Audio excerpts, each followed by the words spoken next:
روزی کا گھٹانا بڑھانا میرے اختیار میں ہے، موت کا بھیجنا میرے اختیار میں ہے، یہ میری مرضی۔ مسجد میں موت بھیجوں، گھر میں موت بھیجوں، پانی میں غرق کر کے ماروں، کسی اور عذاب میں ماروں، میری مرضی۔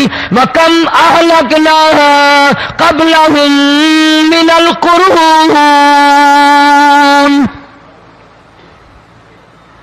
میری زمین پہ فساد نہ مچاؤ، عداوت نہ مچاؤ، بدماشی نہ پھیلاؤ، زناکاری نہ پھیلاؤ، ظلم و زیادتی نہ پھیلاؤ، ورنہ وہ بے نیاز ذات ہوں۔ میں پھر ملکوں افراد کی بات نہیں، خاندان کی بات نہیں، میں تو ملکوں کے نام و نشان مٹا دیا کرتا ہوں۔ فَأَخَذَتْكُمُ الصَّاعِقَةُ وَأَنْتُمْ تَنظُرُونَ،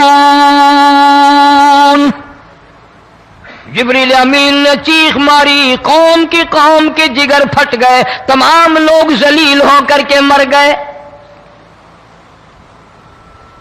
قرآن کریم کہتا ہے موسیٰ علیہ السلام کی قوم نے عداوت کی، بدماشی کی، زمین پہ روگردانی کی، ان کا انجام دیکھو۔ لوط علیہ السلام کی قوم نے دنیا میں بدماشی پھیلائی، ان کا انجام دیکھو۔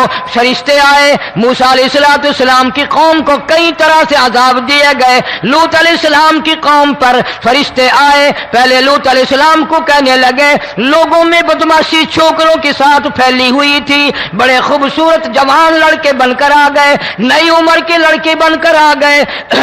لوط علیہ السلام نے اپنی قوم کو سمجھایا ان کے ساتھ برائی کا ارادہ نہ کرو، یہ میرے مہمان ہیں۔ دروازے توڑنے لگے، دیواریں گرانے لگے، فرمایا قال فما خطبکم ایھا المرسلون،